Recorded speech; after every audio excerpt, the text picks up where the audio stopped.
Well, Ben, the Florida weather is being Florida weather, and it's a little bit misty out here. So we're going to do Between the Lines from here in the tunnel. I'm Tatum Everett. This is Ben Leber. This is Between the Lines presented by Continental Diamond.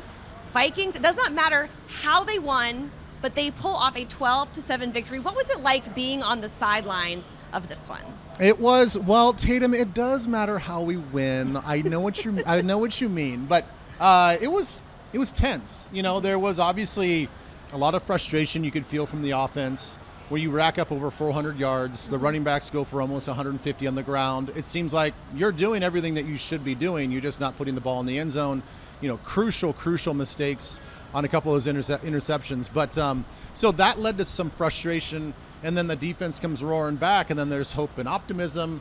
And then yet Jacksonville has one final drive to do something with it. So it got a little tense, made the game very exciting, but I'm glad that we're 7-2. Yes, I am too. And, you know, it was great to see all of those points coming from a guy we didn't know much about heading into this week. We knew him during training camp, but Parker Romo signed this week as the Vikings kicker because Will Reichert is now on IR. He makes all 4 of his attempts. It was 45, 33, 34, and 29 yards in his NFL debut. You got to talk to him after the game. What was he saying? You know, it's like every kicker, not too high, not too low. He even mentioned that. That's how we like him, right? That's how he likes them. That's how we like all the kickers, yes. right? And he was really calm about his presence. He really was. I mean, he was deflective about, you know, some compliments and just said, look, it's a team game. Our defense played outstanding. And he's like, you know, I have familiarity with, you know, our battery of long snapper and holder, you know, just through his history. And so it's like, it maybe doesn't seem, you know, as impressive that we all kind of come in together with McQuaid as the new long snapper and have to build this chemistry because we've all kind of been around each other in the past. And so I think that was really important for him to kind of settle in, know that he had some confidence that the ball was going to get back there with timing. It was going to get held properly. And so the mechanics and the whole operation was just very smooth because of their past history. Yeah, and if you didn't know, the long snapper, it was not Andrew DePaula this time around. He is also on IR. So Jake McQuaid making the start there, and that special teams operation looking like they were in midseason form despite making their Vikings debuts. You said the defense was feeling themselves this game, and I want to gush about them a little bit because they were absolutely fantastic. Top of the list, like, what do you think they were doing so well out there? Well, mindset's the biggest one. You know, I know that we're going to talk about the takeaways. You know, one of them, kind of a gift takeaway. They fumble the snap, you know, and then Harrison Phillips is right there to jump on it. You got to be opportunistic. I get that. Yeah. I was really impressed with just the sudden change. When you're sitting on the bench as a defensive player and you're going through your adjustments and whatnot, and you're just kind of like chilling, and we've got these nice cooled benches, and it's kind of the lap of luxury over there. I mean, you're just kind of sitting back, and you know the seat's nice and cool. You've got the fans blowing on you. It's a beautiful day out, and you're just kind of getting your mind off the game a little bit, and it can do that to you. And all of a sudden, boom, interception. You know, some sort of giveaway by the offense, and you've got to rush out there and play top level and be 100%. And they did that 3 times. And allowed no points. So on a per-play basis, on those 3 sudden change situations, we held them to 2.9 yards per play and forced 3 punts.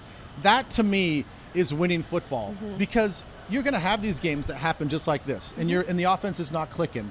Your defense has to be ready to go at a moment's notice. Andrew Van Ginkel with a sack, the 6th of his season, matching a career high in 2023. Looked like he was trying to get that ball that time. However, I want to talk about someone else who recorded a sack, Blake Cashman. Yeah. It was great to see him back in the lineup after being out the past couple of weeks with a turf toe injury. You spoke to him again, another guy you got to talk to in the locker room. What was it like for him being back?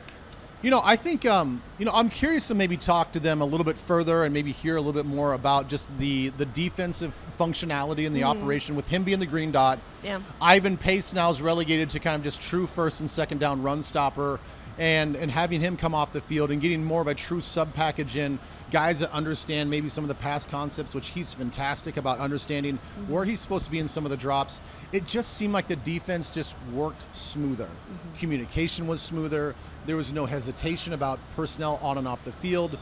Second game in a row, you didn't see the secondary sort of second guessing what call was coming in. And so I think just the calming presence that Blake is, knowing that he's the green dot, we're all set, we're all solidified. We don't have to worry about all the adjustments and all the calls and the audibles. We're going to be where we need to be on the snap of the football. I think that was a huge difference. Now let's talk about those 3 turnovers that the defense was able to commit there at the end of the game to really seal the deal on this one. Byron Murphy Jr., 3 straight games with an interception. Does that kind of go back to what you just said about letting the secondary having those calls coming in more clearly? Yeah, and I think a lot of that too is specifically this game with our offense holding on the ball for 42 minutes to their 18.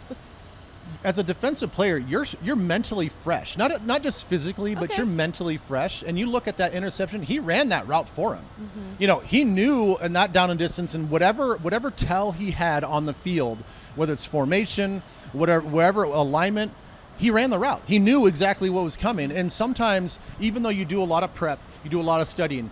If it were flipped and reversed, if we were on defense for 42 minutes, sometimes you have those mental lapses and you have those mental breakdowns. But when you're only on the field for 18 game minutes, you are sharp, you're ready to go, and I think that was a big difference in this game. And Cam has safety, Cam Bynum. Another game-sealing play. I feel like he does this a lot in these games. How about the ray gun celebration, too? I knew that one was coming. It was impressive. He told us it was going to be a generational year of celebrations, and he made another big play when the Vikings needed it the most. This defense played absolutely stellar tonight, and it was really good to see them holding the Jaguars to only 143 yards, as you mentioned, despite having their backs against the wall in this game. Yeah, there are a couple, maybe a drive or two where we got a little bit leaky and this and that. But I mean, I'm being really, really nitpicky here. I mean, it was good. Cash told me in the interview after the game that they came into halftime and they installed 4 new simulated pressures that they hadn't ran in a while. And they're like, look, if they're going to attack us with this, then let's show them this. And so that just goes to show you just what our coaching staff, their knowledge of what they want to do, how they can come into a game with one certain game plan, make a game plan adjustment at halftime. And he's like, that was a big difference. It just gave them a different wrinkle, something to look at.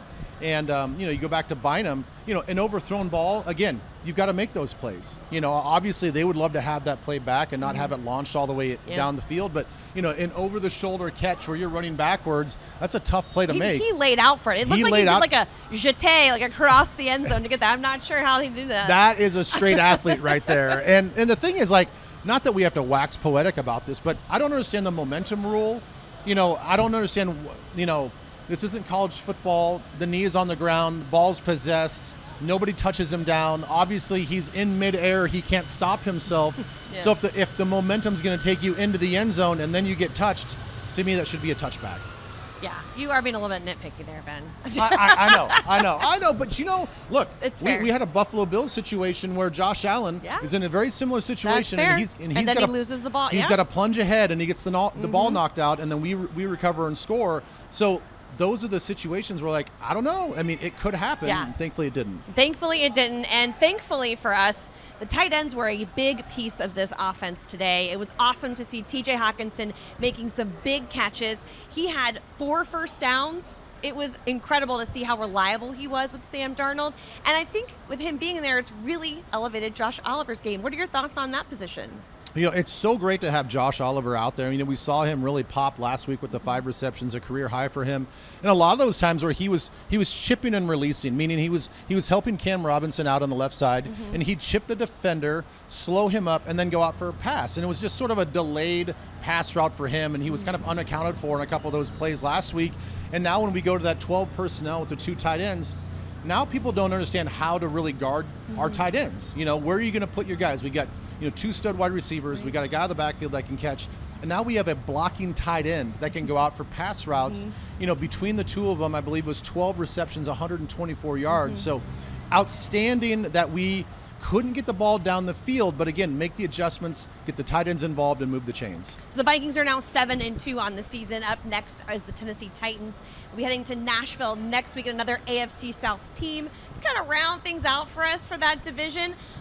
If you're a player in this one, how do you go into that knowing that you have to, go on a second game on the road of a 3-game road swing?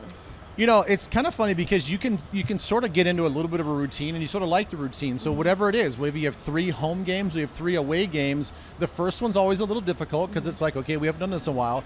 But by next week, it's going to be like, all right, I'll just do the same thing we did last week. Your body's going to feel good. It's not going to be a long flight. So none of that stuff I think is going to matter. I mean, offensively, obviously, you got to go back and figure out how can we attack defenses when they're showing 2 high safeties? They're not blitzing. They're only rushing 3 or 4 guys. They're showing us more coverage. Where are the areas that we can pick their vulnerabilities apart? And yeah, we can put together drives. We can do all that stuff. But when it crunches down in the red zone and they're going to play that 2 high safety look again, we got to find ways to get around that. And defensively, just keep it hot, man. Just keep it hot. Just keep it hot. Stop the run and get after the passer. Sounds good. Thank you so much, Ben, Thanks, for your Sarah. insight. As we said, the Titans are the next up opponent for these Vikings, and this has been Between the Lines, presented by Continental Diamond.